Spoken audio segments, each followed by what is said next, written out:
জানিয়ে দিব হাতে থাকা সর্বশেষ আপডেট বাংলা সংবাদ। প্রথমেই সংবাদ শিরোনাম। প্রয়োজনীয় সংস্কার শেষে দ্রুত নির্বাচন আয়োজন করতে হবে। এরপর জানিয়ে দিব ডক্টর ইউনূসের সঙ্গে সাক্ষাৎ করেছেন পিটার হার্স। এদিকে গাজায় গণহত্যার প্রতিবাদে বৃহস্পতিবার সব মহানগরে বিক্ষোভ করবে বিএনপি। আরো জানিয়ে দিব অর্থদাতাদের নাম যে কারণে প্রকাশ করতে চাইছে না এনসিপি। সর্বশেষ জানিয়ে দিব জামাত কর্মীকে হত্যার পর লাশ হাসপাতালে রেখে পালালো খুনি। এতক্ষণ শুনছিলেন সংবাদ শিরোনাম, এবারে বিস্তারিত। প্রয়োজনীয় সংস্কার শেষ করে দ্রুত নির্বাচন আয়োজন করতে হবে। প্রয়োজনীয় সংস্কার শেষে দ্রুত জাতীয় নির্বাচন আয়োজন করতে হবে বলে মন্তব্য করেছেন বিএনপির জাতীয় নির্বাহী কমিটির সহ সাংগঠনিক সম্পাদক মিফতাহ সিদ্দিকী। মঙ্গলবার ৮ এপ্রিল বিকেলে সিলেটের কোম্পানীগঞ্জ উপজেলা শ্রমিক দল আয়োজিত নতুন কমিটির পরিচিতি সভা ও রাষ্ট্রকাঠামো মেরামতের ৩১ দফা কর্মসূচি সংবলিত লিফলেট বিতরণ অনুষ্ঠানে প্রধান অতিথির বক্তব্যে তিনি এ মন্তব্য করেন। মিফতাহ সিদ্দিকী বলেন, বাংলাদেশ স্বাধীন হওয়ার পর দেশে বাকশাল কায়েম করা হয়েছিল। এরপর সিপাহী জনতার গণঅভ্যুত্থানের মধ্য দিয়ে শহীদ রাষ্ট্রপতি জিয়াউর রহমান রাষ্ট্র পরিচালনার দায়িত্ব নেন। মাত্র অল্প দিনের মধ্যে দেশকে তলাবিহীন ঝুড়ি থেকে উন্নয়নশীল দেশের পথে নিয়ে গিয়েছিলেন তিনি বলেন, বাংলাদেশ যতবারই অগ্রগতির পথে হেঁটেছে ততবারই বাধা এসেছে। এখনো দেশকে গণতান্ত্রিক প্রক্রিয়ার পথে হাঁটতে বিঘ্নিত করার চেষ্টা করা হচ্ছে। এতে করে পরাজিত শক্তি লাভবান হবে। তাই কালবিলম্ব না করে প্রয়োজনীয় সংস্কার শেষে দ্রুত জাতীয় নির্বাচন আয়োজন করতে হবে।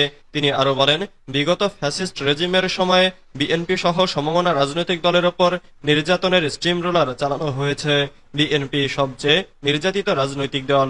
সাবেক সফল প্রধানমন্ত্রী বেগম খালেদা জিয়া সবচেয়ে নির্যাতিত নেত্রী ও বিএনপির ভারপ্রাপ্ত চেয়ারম্যান তারেক রহমান সবচেয়ে নির্যাতিত নেতা। ডক্টর ইউনূসের সঙ্গে সাক্ষাৎ করেছেন পিটার হাস। মার্কিন জ্বালানি প্রতিষ্ঠান এক্সিলারেট এনার্জির স্ট্র্যাটেজিক উপদেষ্টা পিটার হাস আজ প্রধান উপদেষ্টা ডক্টর মোহাম্মদ ইউনূসের সঙ্গে সাক্ষাৎ করেছেন। প্রধান উপদেষ্টার উপপ্রেস সচিব আবুল কালাম আজাদ মজুমদার বাসসকে জানান, তিনি রাষ্ট্রীয় অতিথি ভবন যমুনায় ডক্টর ইউনূসের সঙ্গে সাক্ষাৎ করেন। পিটার ডি হার্স ২০২২ সালের মার্চ থেকে ২০২৪ সালেই এপ্রিল পর্যন্ত ঢাকায় মার্কিন রাষ্ট্রদূত হিসেবে দায়িত্ব পালন করেন।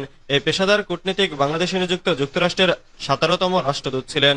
এরপর ২০২৪ সালের অক্টোবরে তিনি মার্কিন বহুজাতিক কোম্পানি এক্সিলারেট এনার্জির কৌশলগত উপদেষ্টা হিসেবে যোগ দেন। গাজায় গণহত্যার প্রতিবাদে বৃহস্পতিবার সব মহানগরে বিক্ষোভ করবে বিএনপি। ফিলিস্তিনের গাজায় ইসরায়েলি বর্বরতা ও গণহত্যার প্রতিবাদে আগামী বৃহস্পতিবার ১০ এপ্রিল সারা দেশে সব মহানগরে বিক্ষোভ সমাবেশ করবে বিএনপি। ঢাকায় নয়াপল্টনে বিএনপির কেন্দ্রীয় কার্যালয়ের সামনে বিক্ষোভ সমাবেশ অনুষ্ঠিত হবে। দলের সংশ্লিষ্ট সূত্র কালবেলাকে এ তথ্য জানিয়েছে।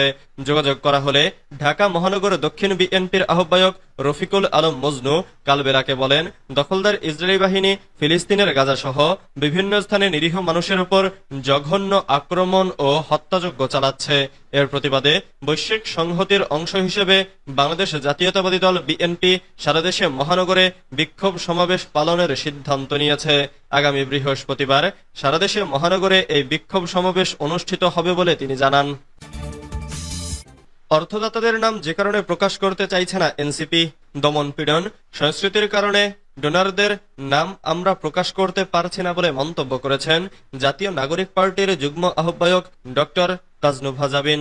গত ৪ এপ্রিল ঠিকানায় খালেদ মহিউদ্দিন টকশোতে অংশ নিয়ে এমন মন্তব্য করেন এনসিপির এই যুগ্ম আহ্বায়ক। রাষ্ট্র সংস্কার প্রশ্নে, নির্বাচনের সময়সীমা প্রশ্নে বিএনপির সঙ্গে এক ধরনের বিরোধ তৈরি হয়েছে এনসিপি এর। এসব বিষয়ে বাংলাদেশ জামাতে ইসলামী, খিলাফত মজলিসের মতো ধর্ম বিষয়ক দলগুলোর সঙ্গে জুলাই আন্দোলনের সমন্বয়কদের মতের মিল বেশি দেখা যাচ্ছে। তবে এনসিপির যুগ্ম আহ্বায়ক ডক্টর তাজনুভা জাবিন দাবি করেন, তাদের দল ধর্মভিত্তিক রাজনীতির চর্চা করবে না। তিনি বলেন, এনসিপি মধ্যমপন্থী দল হতে চায়। অনেক রকম মানুষ এসেছেন ছাত্র জনতার এই দলে, আমরা সবাইকে নিয়ে এগোতে চাই।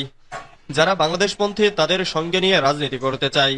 এছাড়াও এই অনুষ্ঠানে অতিথি ছিলেন বিএনপির স্বনির্ভর বিষয়ক সহ সম্পাদক নীলুফার চৌধুরী মনি, সমসাময়িক রাজনীতি নিয়ে ঠিকানা টিভির প্রধান সম্পাদক খালেদ মহিউদ্দিনের নানা প্রশ্নের জবাব দেন দুই অতিথি।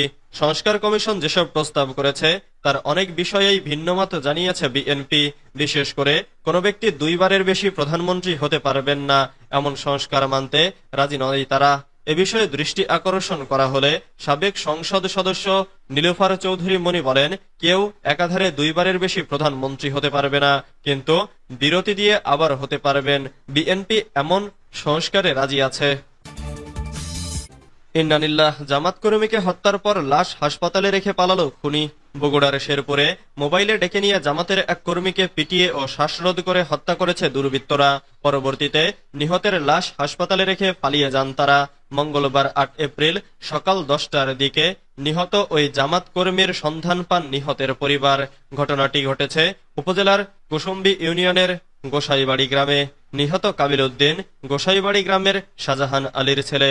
পেশায় তিনি একজন ইলেকট্রিক মিস্ত্রি, পাশাপাশি জামাতে ইসলামীর স্থানীয় ওয়ার্ডের একজন কর্মী।